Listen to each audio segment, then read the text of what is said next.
Benarkah perang sudah benar-benar berakhir antara Amerika Serikat dan juga Israel melawan Iran karena masalah di Selat Hormuz belum juga selesai terkait dengan penutupan selat itu oleh Iran dan blokade kapal yang keluar dari Selat Hormuz? Kita akan diskusikan bersama dengan dosen ilmu hubungan internasional dari Universitas 11 Maret, ada Pak Surakarta, kemudian ada Pak Septianto Galan Prakoso yang merupakan pengamat Timur Tengah.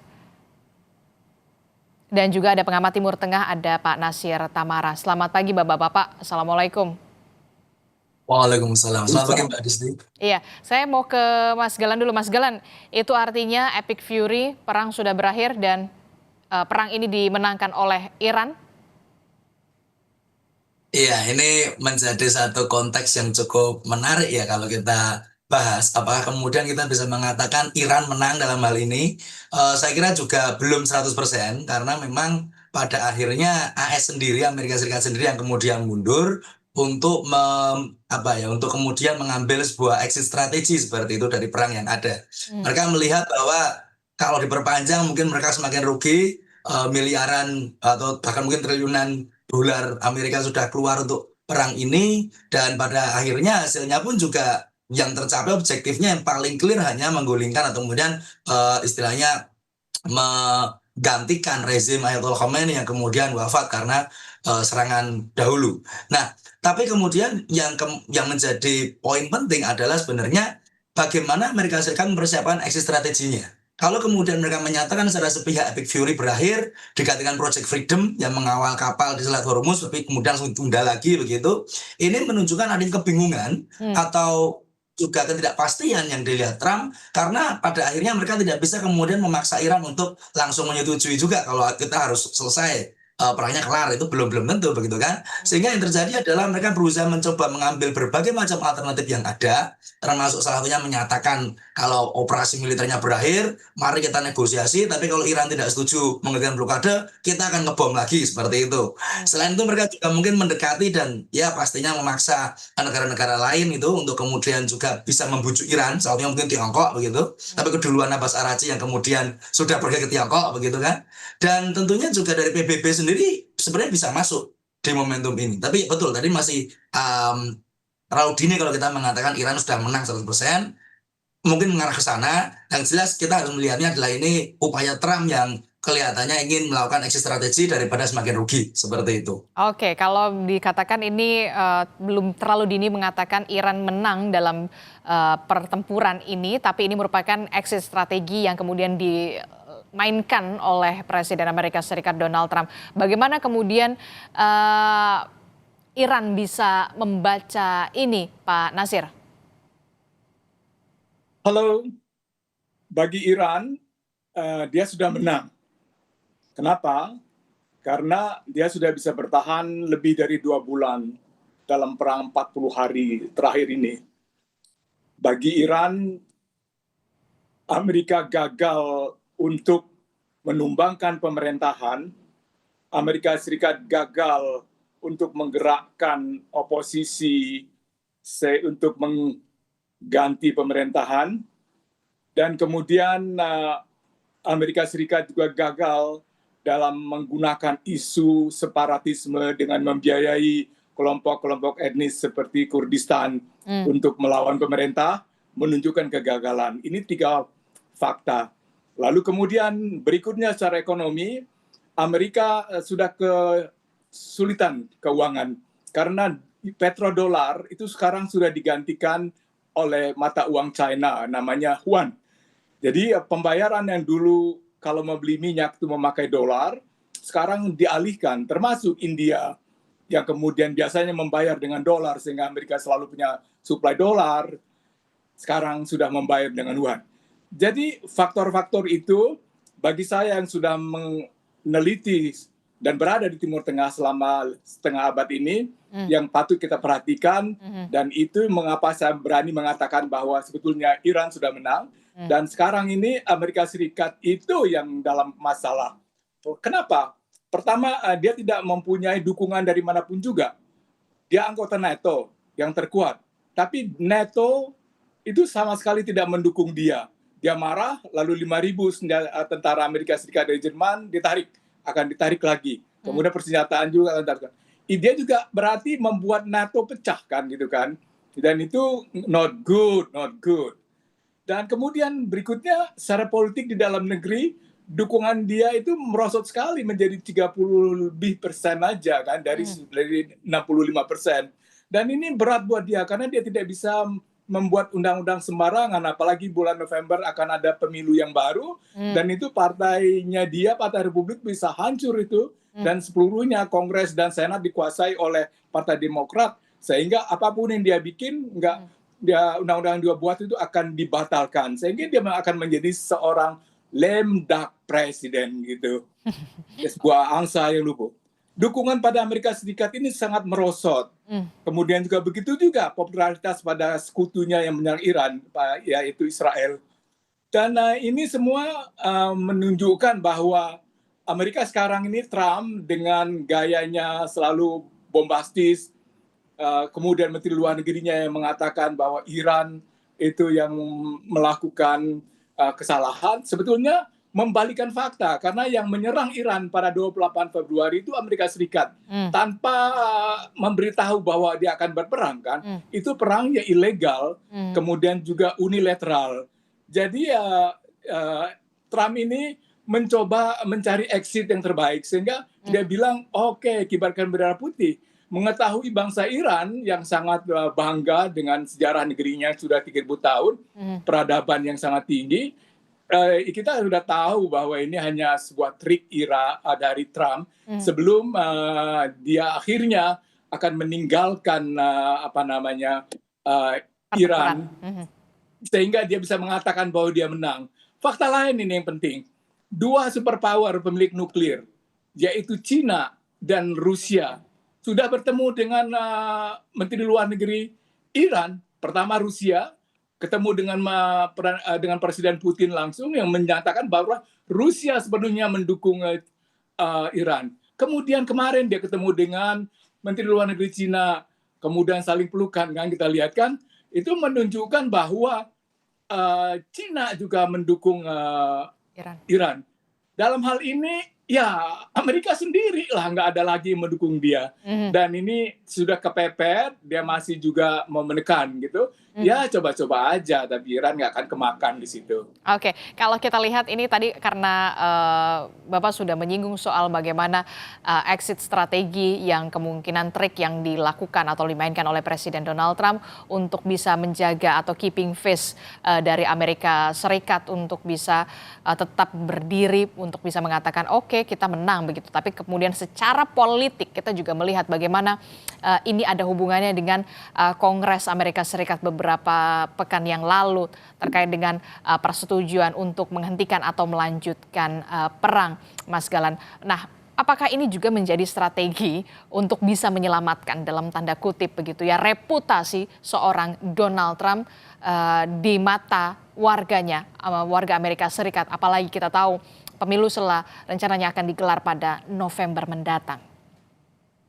Ya, salah satunya pasti juga ada alasan politik domestik ya, karena memang kalau boleh dipakai konsep dari apa yang telah dilakukan Trump ini, kalau kita melihat ke kaitannya dengan konsep militer, misalnya dari Clausewitz ya, kalau Clausewitz di bukunya On War itu kan mengatakan ada 3 elemen yang paling penting bagi sebuah negara untuk bisa kemudian melanjutkan atau kemudian istilahnya melaksanakan negara lain, ya ini militernya, kemudian pemerintahnya, kemudian rakyatnya, begitu kan. Dalam hal ini militer sudah habis banyak dana, pemerintahnya yang masih ngotot, tapi rakyat jelas tidak mendukung. Situasi yang mirip dengan perang Vietnam, atau situasi ketika tidak ada exit strategi yang jelas, karena tujuannya juga tidak jelas. Sehingga akhirnya betul untuk menyelamatkan diri, begitu ya, untuk saving face, terkait kemudian pemilu setelah November nanti, pastinya Trump juga mengambil mengambil langkah ini. Cuman yang menjadi faktor lain ini tanpa bermaksud memperlebar ini ya, fokus diskusi pagi ini ya di Sapa Pagi, tapi kita melihat ada banyak sekali faktor variabel-variabel lain yang kemudian juga terikat dalam hal ini, seperti bagaimana kemudian Israel masih menyerang Lebanon meskipun sudah senjata, meskipun kemudian hal yang berbeda kata mereka, tapi berkaitan karena Hizbullah adalah proksi dari Iran. Kemudian juga keamanan kapal yang lewat Selat Hormuz juga belum pasti. Dan juga bagi Iran sendiri juga masih belum pasti apakah kemudian ada jaminan bahwa tidak akan ada serangan yang dilakukan oleh pihak Amerika Serikat dan Israel seperti itu. Apakah kemudian di pergaulan internasional di konteks relasi dan hubungan global, Iran ini akan kemudian juga mendapatkan misalnya pembulian begitu ya dari Amerika Serikat di selanjutnya. Hal ini yang harusnya dipastikan. Makanya mohon izin tadi saya juga menyampaikan kita belum bisa menyatakan 100% bahwa Iran sudah clear menang. Secara posisi jelas karena Amerika sendiri yang mundur. Mereka yang menyerang, mereka yang kemudian. Tapi bagi keamanan dan juga stabilitas ke depan, situasinya masih sangat fluktuatif, masih fog of war, masih belum ada yang pasti. Bahkan Amerika sendiri pun juga melihat bahwa ya mereka menyatakan Project Freedom, kemudian karena ada kapal lewat, Iran belum menyepakati, dan kemudian ada kapal lewat yang diserang, mereka kemudian menundanya kembali. Seolah-olah memang sengaja ingin memframing Iran bahwa mereka nggak mau bekerja sama seperti itu. Padahal tidak seperti itu. Jadi saya kira memang Iran di sini memiliki keuntungan posisi karena mereka yang level headed, mereka yang lebih logis, mereka yang sudah jelas menyampaikan tuntutannya, dan ketika itu belum dipenuhi ya tidak mau senjata seperti itu. Jadi memang Amerika kelihatan kebingungan. Dan pastinya saya menyepakati yang diajukan Mbak Aris tadi bahwa Trump juga kepikiran kalau seperti ini terus konstitusinya lari semua, nggak ada yang mau membela dia lagi untuk di pemilu selanjutnya nanti. Oke, ini yang kemudian juga menjadi perhatian kita bersama dan juga tanda tanya besar ketika memang Amerika Serikat sudah mengumumkan secara resmi pertempuran sudah berakhir begitu Epic Fury, tapi kemudian masalah di Selat Hormuz nyatanya belum selesai. Tapi kemudian strateginya yang kemudian dilakukan adalah dengan mengeluarkan diksi Project Freedom begitu ya. Nah, apa yang kemudian ingin dimainkan saat ini oleh Amerika Serikat, walaupun kita tahu Pak Nasir, bargaining position Iran ini atau posisi tawar Iran saat ini lebih besar, tapi kemudian masih ada kewaspadaan yang tinggi dari Iran terhadap Amerika Serikat khususnya di Selat Hormuz. Iran sejak 47 tahun sudah waspada terhadap Amerika Serikat. Dan Iran itu sudah mengenal dengan baik Teluk Persia, apalagi Selat Hormuz ya. Setiap jengkal itu, karena mereka sudah menguasainya sejak ribuan tahun ya. Jadi itu semacam kolam lah buat Iran gitu kan. Amerika Serikat itu bagaimana caranya? Dia melalui serangan udara, pembom, rudal, drone, lain-lain itu kan menghancurkan infrastruktur gitu kan. Lalu juga membunuh sipil, terutama sekolah perempuan yang hampir 200 orang meninggal gitu kan. Jadi mereka itu kalau mau menang melawan Iran, gini, belajar dulu dari perang Irak. Perang Irak itu yang lalu itu biayanya 3 triliun dolar. Seulang ya, 3 triliun dolar. Perang Iran ini biayanya bisa double dari itu, 6 triliun dolar kalau hitungan terakhir itu dibuat. Dan ini membuat harga minyak di Amerika Serikat naik dan ekonomi dunia itu memburuk. Ibu-ibu nggak bisa beli minyak, nggak bisa beli beras, itu kentang, macam-macam lah. Dan obat-obat naik semua. Dan ini sudah menyengsarakan seluruh dunia. Sehingga Amerika Serikat itu sekarang menjadi sangat tidak populer. Itu. Dan ini sekarang karena mereka mengalami kesulitan uang dan tentaranya juga tidak mempunyai motivasi untuk berperang. Bagaimana mau menang perang? Kalau Amerika mau menang, Mbak, Amerika itu mesti meniru waktu mereka perang Irak itu mengirim 200.000 pasukan. Sekarang kan nggak ada itu pasukan segitu, kan puluhan ribu. Berapa? Iran itu lebih besar dari Irak. Kira-kira 8 kali lebih besar dari Irak. Lebih bahaya medannya gitu. Jadi bayangan begitu luasnya, Iran itu ya lebih dikatakan sebuah negara. Sebetulnya dia mirip sebagai sebuah benua kecil kan. Jadi supaya kita memahami betapa besarnya Iran itu dan betapa berbahayanya karena gunung-gunung yang tinggi, gunung-gunung yang sulit ditembus karena batunya kualitas granit yang sangat kuat, padang pasir. Dan orang-orang di sana sudah siap. Jadi kalau Amerika menyerbu secara darat, itu aja ya kunci kemenangannya itu.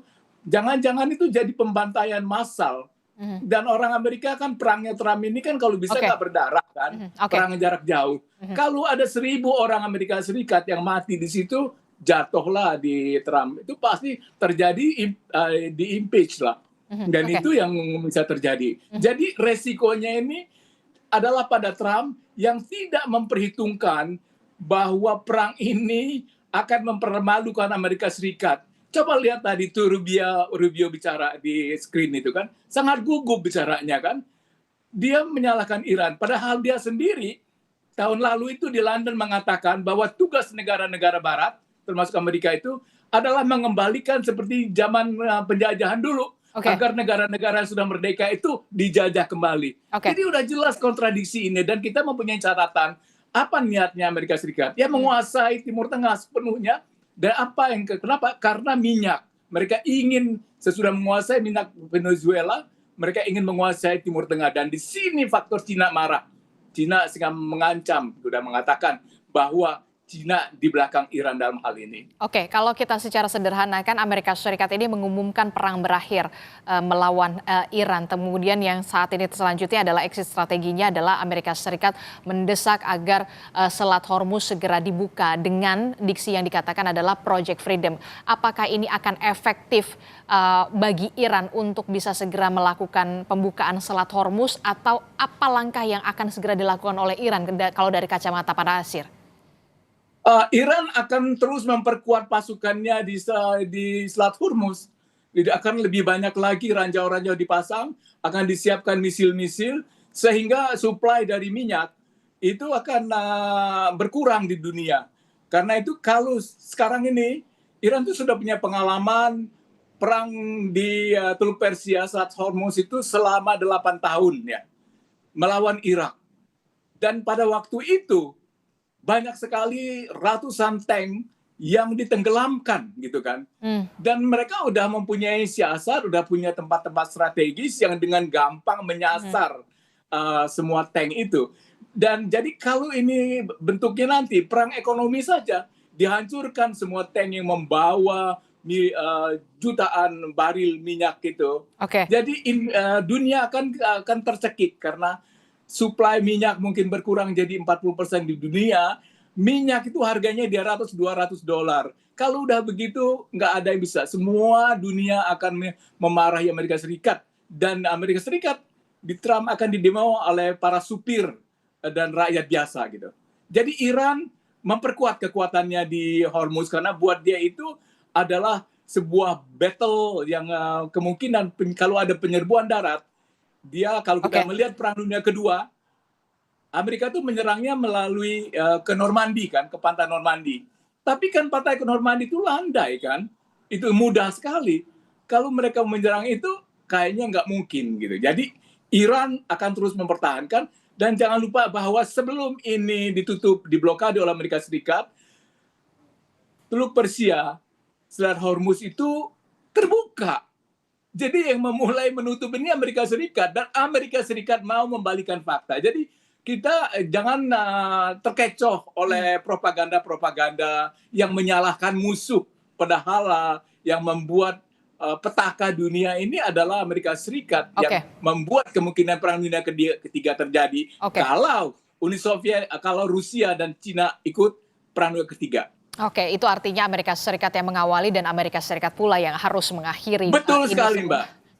Betul sekali. Oke, nah kalau dari kacamata Mas Galan sendiri bagaimana? Amerika Serikat mengumumkan perang melawan Iran ini berakhir dengan harapan kemudian mendesak agar Hormuz segera dibuka. Tapi kemudian menurut Pak Nasir, Iran tidak akan bergeming, tetap akan memperkuat kekuatannya. Battle akan berlangsung tetap di Selat Hormuz dalam tanda kutip strategi untuk mencekik dari segi ekonomi. Apa yang harus segera dilakukan oleh Amerika Serikat? Benarkah sudah saatnya Amerika Serikat untuk mengalah?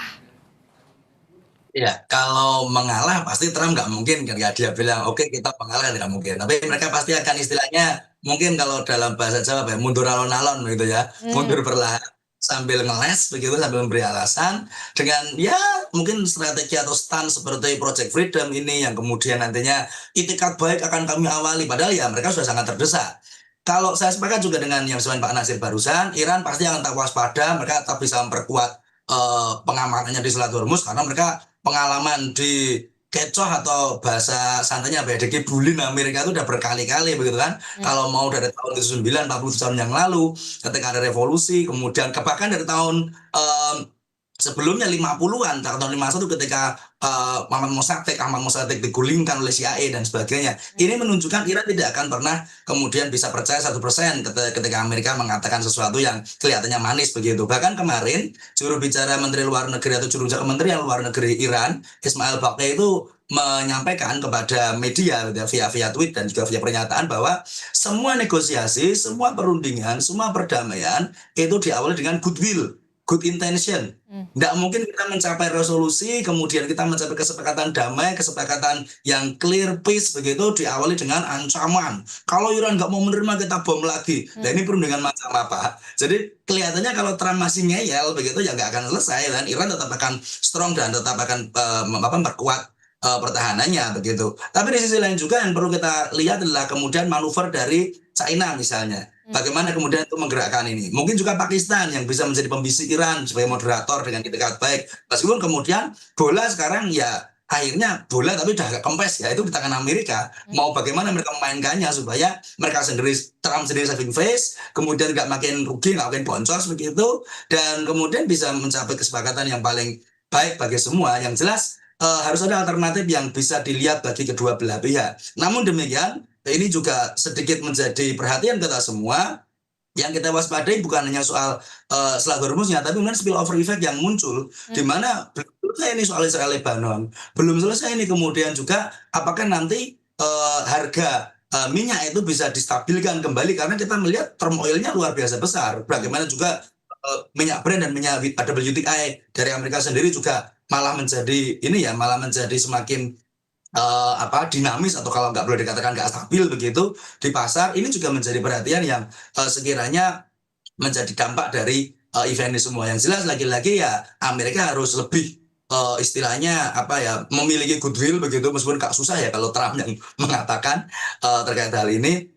Tapi saya kira dengan kurang dari setahun, mungkin ya tinggal setengah tahunan lebih sedikit, tinggal setengah tahun bahkan ya, pemilu setelah itu akan dilakukan, saya kira dia akan mengambil keputusan yang sekiranya meskipun pada akhirnya dia itu rugi, tapi ya demi saving face rezimnya di politik domestik, saya kira akan dilakukan.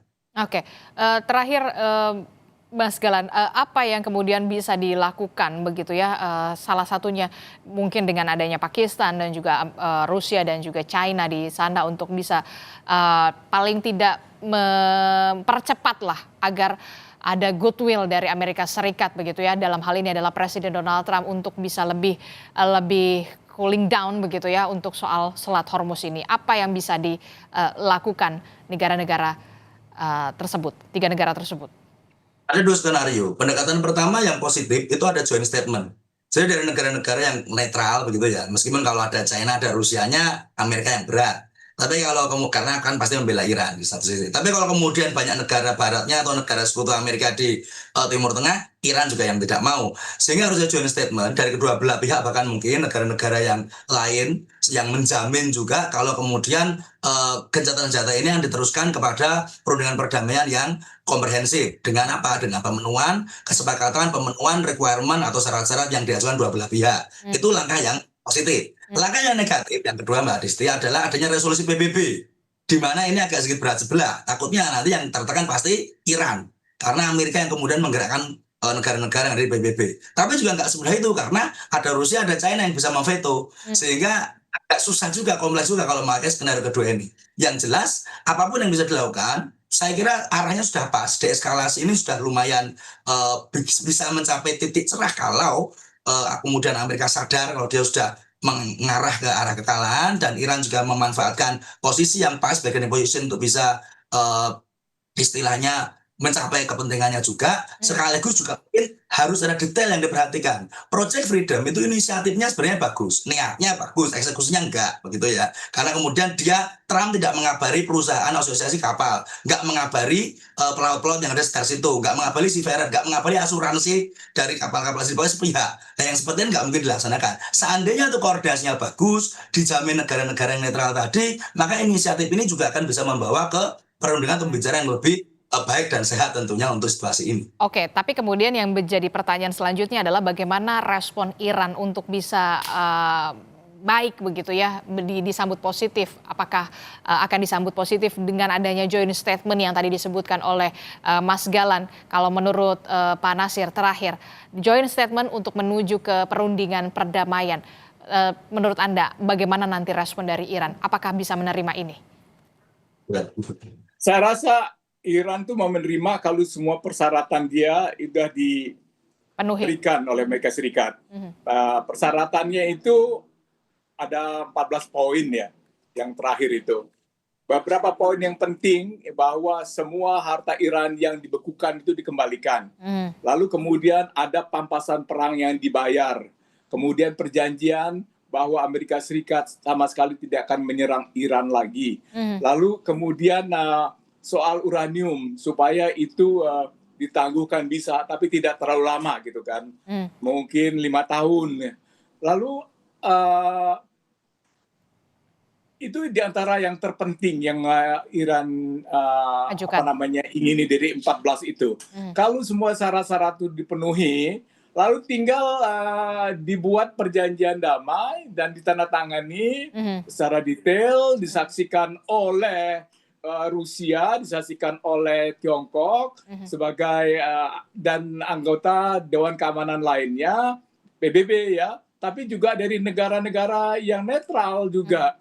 Nah, jadi itu baru mempunyai sebuah kekuatan. Perjanjian damai itu juga sudah pernah dilakukan Amerika Serikat pada waktu dia kalah perang Vietnam, kan dia melakukan perjanjian damai di kota Paris ya kan. Nah, itu pernah. Dan kemudian Jerman juga Perang Dunia Pertama pernah kalah. Lalu perjanjian damainya dilakukan di Versailles. Perang Dunia Kedua juga begitu. Jadi sudahlah, ini udah biasa. Ini kalau dalam perang ada yang menang, ada yang kalah. Jadi Iran, kalau di Amerika mau Iran tuh berhenti gitu ya, melawan gitu, karena mal ini kan Iran kok melawan terus kan, pusing di Amerika Serikat. Udah dicoba segala macam, dibunuhin para pemimpinnya, kemudian dirusak negaranya, infrastrukturnya semua, kok ngelawan terus ini. Nah, ada apa? Apa yang dimiliki Iran? Apakah Iran sudah mempunyai senjata nuklir sekarang? Nah, itu pertanyaan. Karena Iran itu sudah menguasai nuklir sejak tahun 50-an. Jadi Iran akan Iran itu orang yang berani mati. Dan karena itu sekarang semua oposisi sekarang berada di belakang pemerintah karena mereka tidak ingin negaranya dihancurkan oleh Amerika Serikat kan. Dan di dunia juga sekarang itu kalau kita lihat survei negara yang populer di mana, di antara 3 negara yang berperang itu Iran lah yang paling populer. Kita akan lihat bagaimana sampai kapan kemudian kekuatan Amerika Serikat di Selat Hormuz setelah kemarin sudah diputuskan bahwa operasi militer sudah berakhir begitu ya dengan Epic Fury. Terima kasih pengamat Timur Tengah Pak Nasir Tamara telah bergabung bersama kami. Kemudian ada Mas Galan yang merupakan dosen ilmu hubungan internasional dari Universitas 11 Maret Surakarta, Septianto Galan Prakoso. Terima kasih Bapak-Bapak. Assalamualaikum. Selamat pagi. Selamat pagi. Terima kasih Pak Nasir.